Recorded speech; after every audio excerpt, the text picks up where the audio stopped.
Ek wil so iedere elke van die kom groet in Jesus se lieflike en ook van Here naam.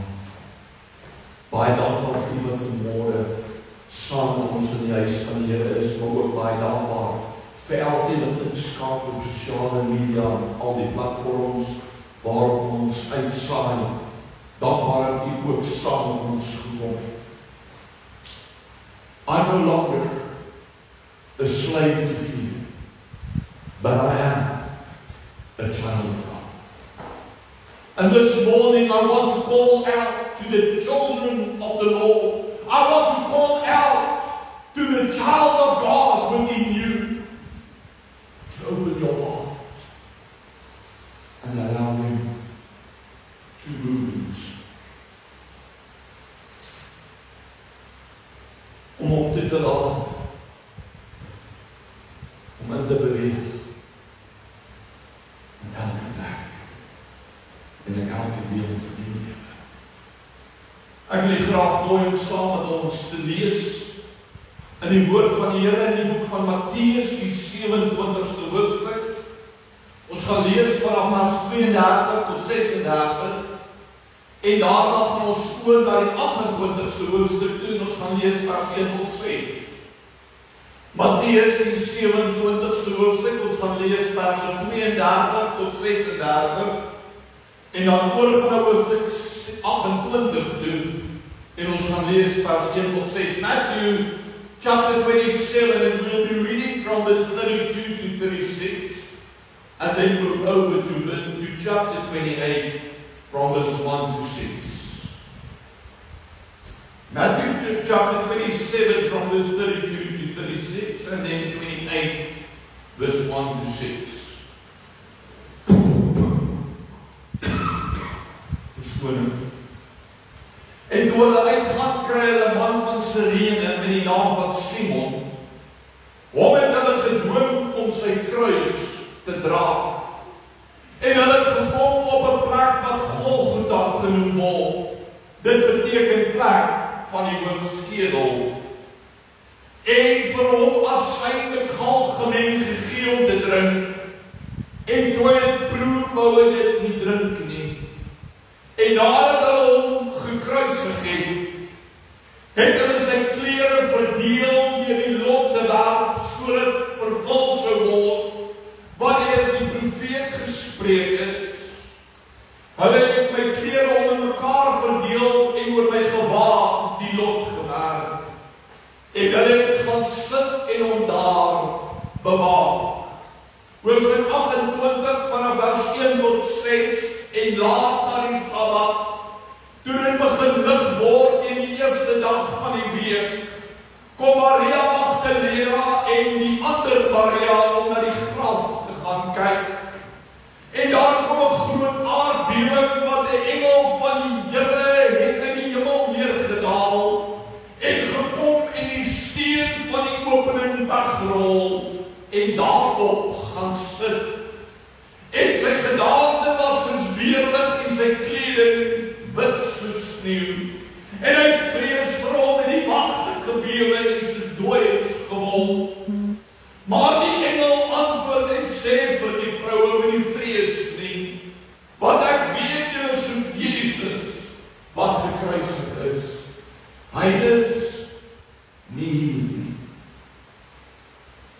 Want hy het opgestaan, soos hy gesê, kom kyk na die plek waar hy gelê het. Kom ons sluit ons oë vir oomblik. Father, we thank you that we are able to read your word. We thank you, Lord, that we are able to receive your word. Let your word become alive within us. Here, laat die woord vandag ons harte betree. Here, laat die woord vandag ons oortuig om die steen weg te rol. En Here, toe te laat om in te beweeg en elke lewe aan te raak. Here, soms kom vandag en die toelaat in daardie areas en in daardie gebiede, Here, wat ons tot nou toe toegesluit het. Lord, help us convince us to hear your word and be moved by it. I pray that we shall only hear your voice and your word. And Lord, that my own mind and thoughts will be silent. And that I shall only be an instrument in your hands, O God. This I pray in Jesus' wonderful name. Amen. Die teksvers is vandaag opgeteken in Markus die 15de hoofstuk, die 34ste vers, en wel die laaste sin van daardie gedeelte. The text for meditation is in Mark chapter 15, verse 34, in the last sentence of that verse that says, my God, waarom het U my verlaat? Het U al so gevoel? Het U al gekom en word uitgeroep? Waarom? Ja. My God, why have you forsaken me? I want to title today's message, Jesus turns crucifixion into resurrection. Jesus turns crucifixion into resurrection. Jesus verander kruisiging in opstanding. Het jy al opgestaan? Het jy al toegelaat dat jy opwek? Of hou jy jou hart sodat hy nie kan opwek?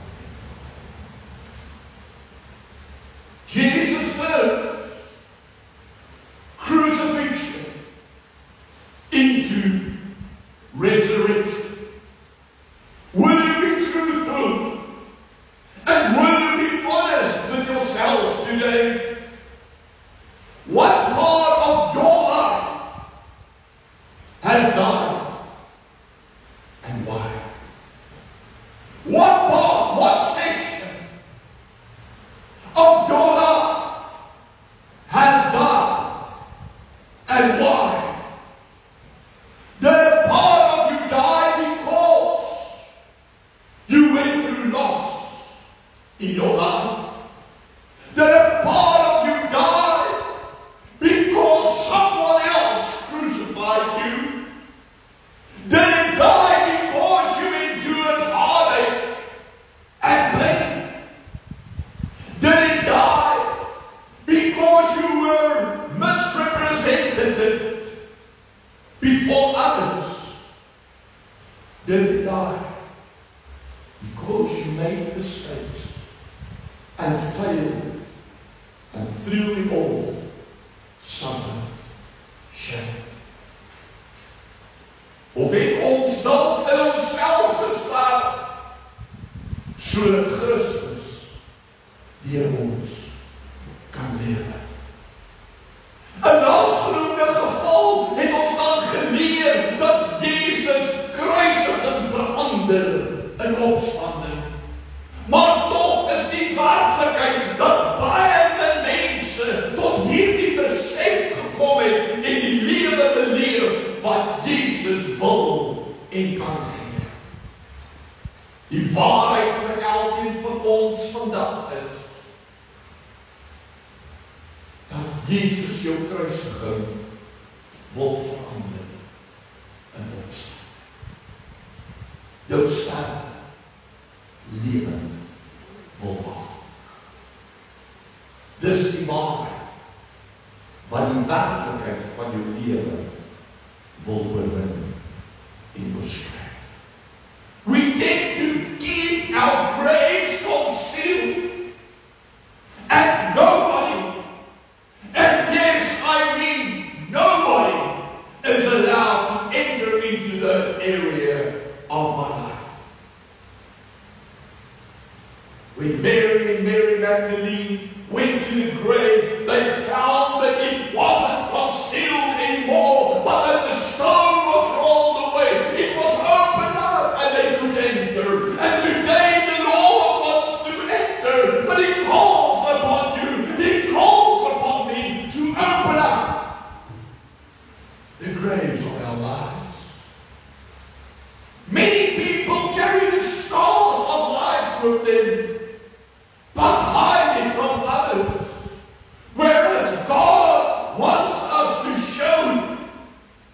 scars to the world.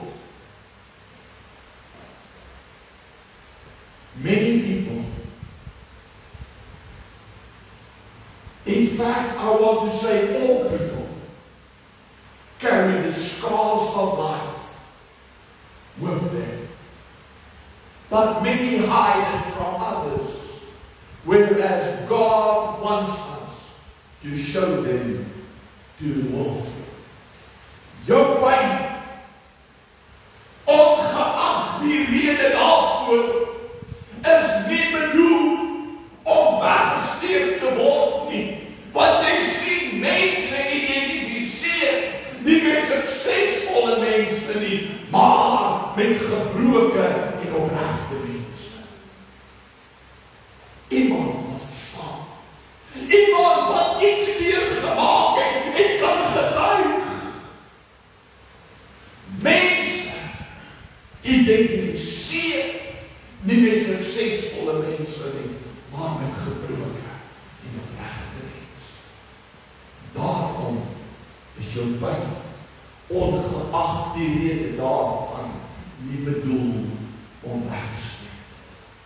Mense die gebroke is, gaan nie iemand anders oordeel nie. Hulle gaan nie praat uit teoretiese of hipotetiese situasies nie, maar vanuit hulle seer, hulle pyn en hulle gebrokenheid. Met ander woorde, hulle gaan deel wat hulle beleef ervaar. Your pain is not a shame. Your pain is not a shame. Yesterday I came across a video where one guy walked up to another and he asked him, "Are you happy?" The other guy asked him, "Do you want to know whether I'm happy?" He said, "Yes." So the second guy said, "Yes. Yes, I am happy. I am happy because Jesus saved me. I was lost, living on the streets, stealing, chasing after women, and doing all kinds of wrong. But Jesus met me, and He saved me, and He set me free. So yes, I am happy." Sy verlede word sy getuienis, maar ek en nie, ons bly stil. Want dis 'n skande. Mense mag nie weet nie. Wat dink ons? Sou van ons geword het, as mense stil gebly het van Jesus. Hy was gekruisig as 'n misdadiger, hoewel hy nie 'n misdadiger was nie. By sy kruisiging is sy klere en sy gewaad verdeel. Met ander woorde, hy hang aan in skande aan die kruis.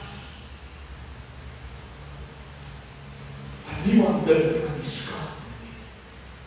Almal onthou die liefde, die genade, die lewe en die oorwinning. People went about knocking him while he was hanging on the cross because they didn't know better and they did not understand. He was challenged to come down, but he had to restrain himself. You see, he was able to free himself, but he could not, as that would defy the purpose of the cross.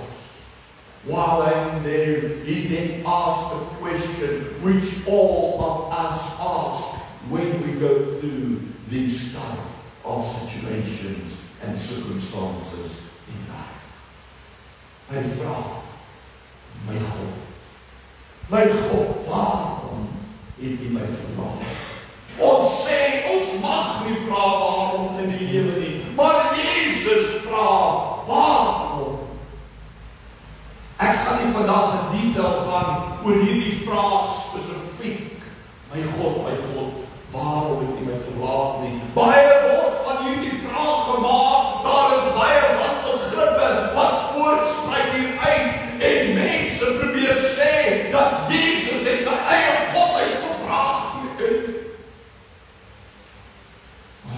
duiwel in die oomblik van die kruisiging mense gekry het om hom te bespot en te bevraagteken, gebruik die duiwel hierdie selfde taktiek vandag.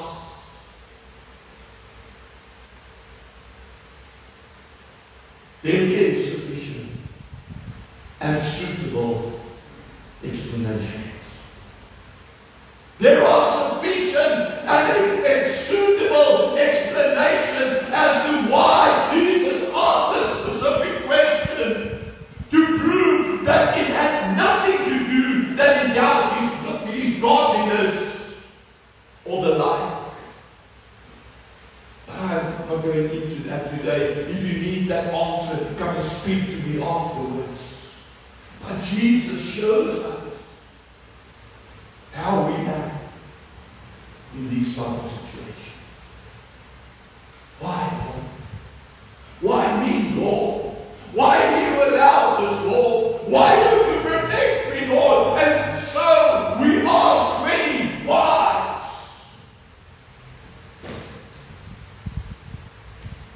We feel shame for asking why.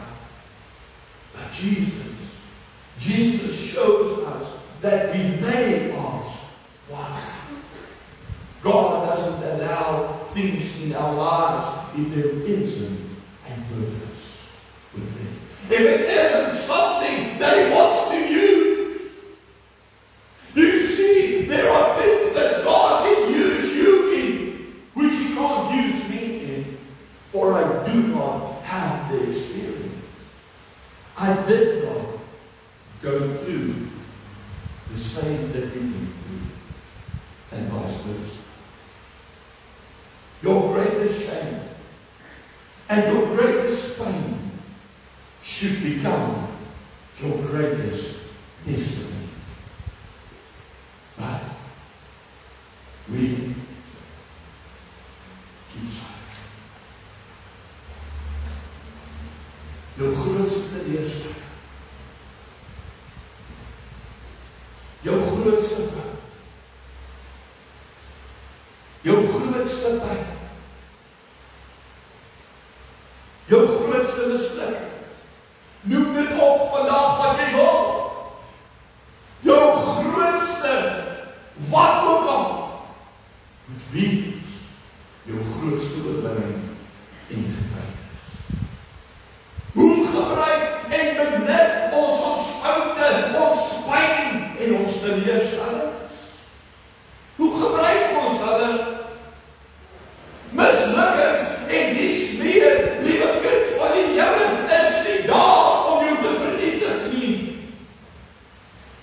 Maar weet dit wat alles in my, wat unreal is, wat nie waar is nie, wat nie reg is nie, aan die lig gebring, sodat ek gekruisig kan word, maar Christus opgewek.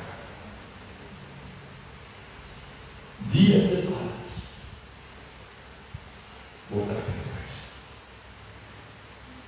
sodat hy Christus opgewek kan word. People go through life, they experience whatever. Call it what you want. Pain, disappointment, hardship, heartache, loss. They go through it all. We go through it all. And so many people give up. So many give up. We allow everything that happens to break us and even kill us, whereas God wants to turn crucifixion into resurrection. God wants to turn crucifixion, your burial, into resurrection. Jesus said, if anyone desires to follow me, he has to take up his cross, deny himself, and come and follow me. Your cross isn't a sign of failure. It isn't a sign of shame, but it is a sign of life. We look at the cross and we don't stop at Jesus died for us. But we proclaim, He has risen. Hy het opgestaan. En omdat hy opgestaan het, leef hy. En omdat hy leef, het hy oorwin. Hy het kruisiging verander.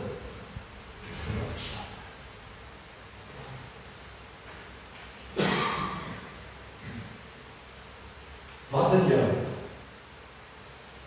het gesterf?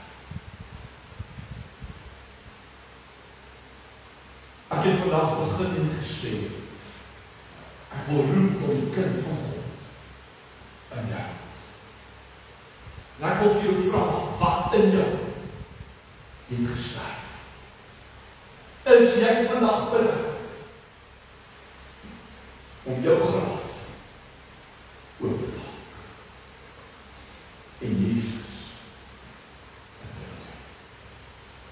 Is jy vandag bereid om jou graf oop te maak en Jesus in jou lewe?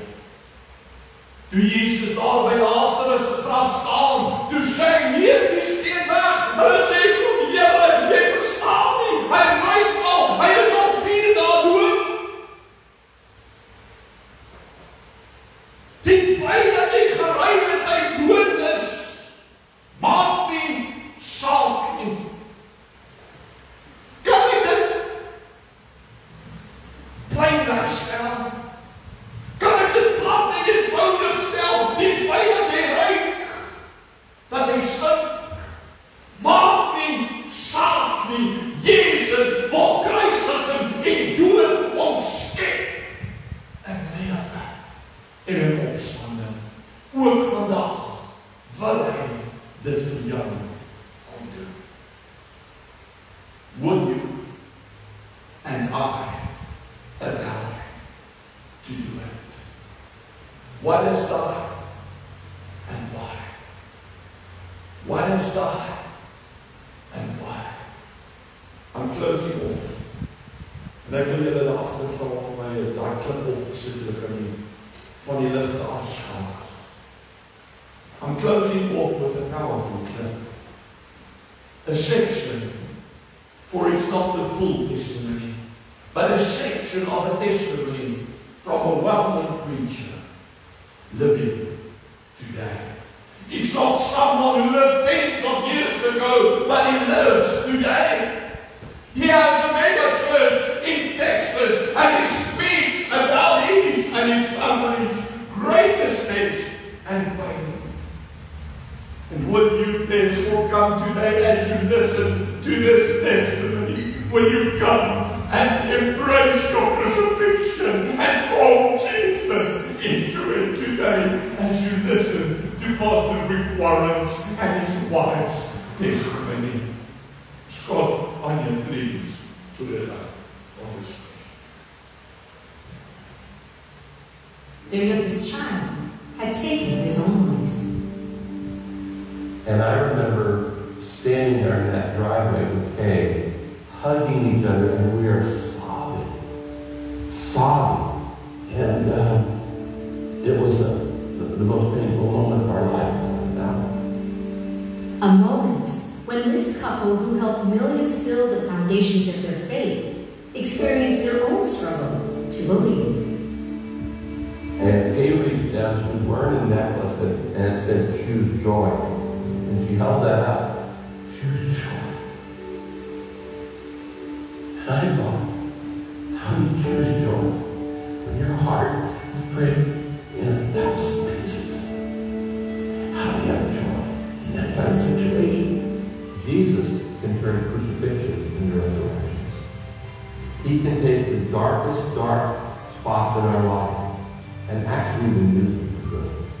When I stand at the cemetery and I'm standing at my son's grave, I say that verse, 1 Corinthians 15:43. It says, "These bodies are buried in brokenness, but they will be raised in glory." Matthew, you were buried in brokenness, but you will be raised in glory. You were buried in weakness, my son, but you will be raised in strength. There is no pit so deep in life that God's love is not deeper. I honestly don't know how people make it through the traumas of life without being connected to the Creator who made them and loved them and sent His Son to die for them. That kind of faith means you will handle what happens in life with grief, deep, deep grief, but you will handle it because you're not handling it on your own. And that's where you say, God, I don't have all the answers, but I will trust you.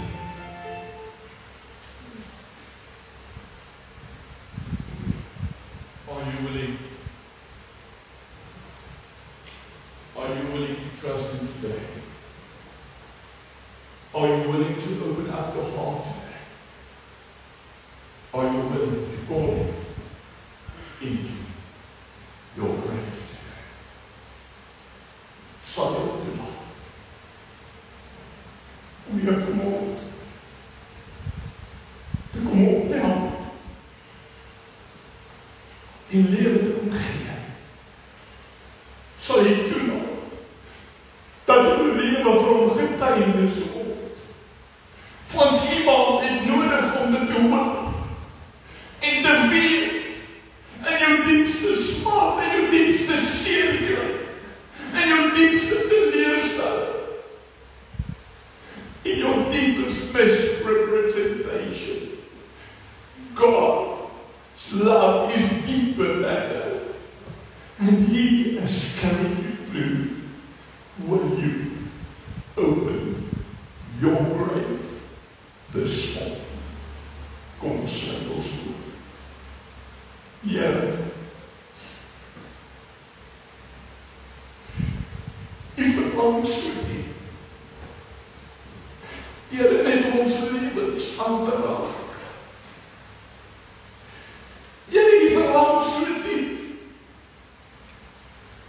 om net dit wat gebroken is, Here, nie op te vee en weg te gooi, maar dit by mekaar te bring en vir ons te wys hoe U lewe gee